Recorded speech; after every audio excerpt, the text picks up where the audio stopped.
सोचिए, जिस रात पूरी धरती डर में थी, जिस रात एक राजा नींद नहीं ले पा रहा था, उसी रात ईश्वर ने जन्म लिया। कोई महल नहीं, कोई उत्सव नहीं, सिर्फ एक अंधेरी जेल और लोहे की जंजीरें। लेकिन उसी अंधकार में प्रकट हुए योगेश्वर श्री कृष्ण। मथुरा का राजा कंस अहंकार, क्रूरता और अत्याचार का प्रतीक था। जब उसकी बहन देवकी का विवाह वासुदेव से हुआ तो आकाशवाणी गूंजी, हे कंस, देवकी का 8वां पुत्र तेरा अंत बनेगा। बस उसी क्षण कंस का हृदय डर से भर गया। कंस ने अपनी ही बहन और उसके पति को कालकोठरी में बंद कर दिया। एक एक करके देवकी की संतान जन्म लेती और कंस उन्हें निर्दयता से मार देता। माता देवकी का हृदय टूटता रहा, लेकिन उनकी आंखों में श्रद्धा बुझी नहीं। फिर आए भाद्रपद मास की कृष्ण पक्ष की अष्टमी।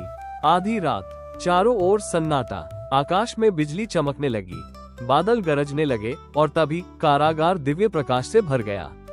माता देवकी के सामने चतुर्भुज रूप में भगवान विष्णु प्रकट हुए। शंख, चक्र, गदा और पद्म धारण किए।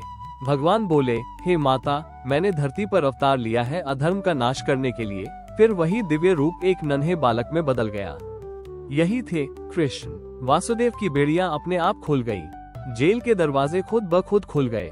सैनिक गहरी नींद में चले गए, मानो पूरी सृष्टि कृष्ण के स्वागत में रुक गई हो। वासुदेव ने कृष्ण को टोकरी में रखा और गोकुल की ओर चल पड़े।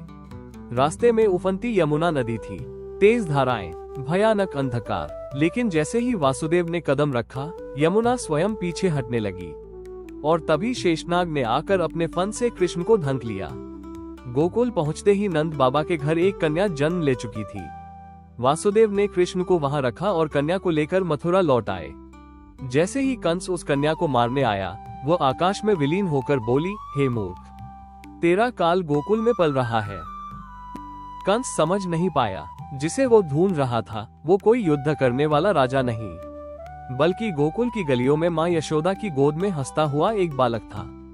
गोकुल एक छोटा सा गांव, लेकिन उस दिन पूरी सृष्टि का सौभाग्य बन गया। नंद बाबा और माता यशोदा को पता भी नहीं था कि जिसे वे अपना पुत्र समझ रहे हैं, वही पूरे ब्रह्मांड का स्वामी है। माता यशोदा के लिए कृष्ण भगवान नहीं थे, बस उनका लल्ला थे। जैसे जैसे कृष्ण बड़े होने लगे, गोकुल में एक शिकायत फैलने लगी, यशोदा मैया, तुम्हारा लाला माखन चुरा लेता है।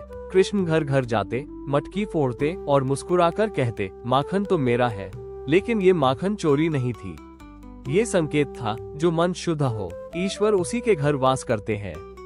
कंस ने हार नहीं मानी। उसने एक एक करके राक्षस भेजे, पूतना, तृणावर्त, शकटासुर। लेकिन हर बार एक नन्हा बालक उन्हें सहज ही पराजित कर देता। गोकुल वालों को समझ नहीं आता था, ये बालक है या कोई चमत्कार। एक दिन कृष्ण 2 पेड़ों के बीच मूसल बांधकर फंस गए। माता यशोदा उन्हें सजा देना चाहती थी, लेकिन जैसे ही कृष्ण ने पेड़ों को खींचा, दोनों विशाल वृक्ष गिर पड़े।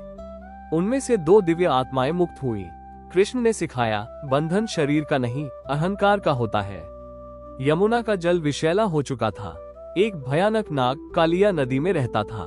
जब कृष्ण ने यमुना में छलांग लगाई तो सब घबरा गए, लेकिन अगले ही क्षण कृष्ण कालिया के फन पर नृत्य कर रहे थे।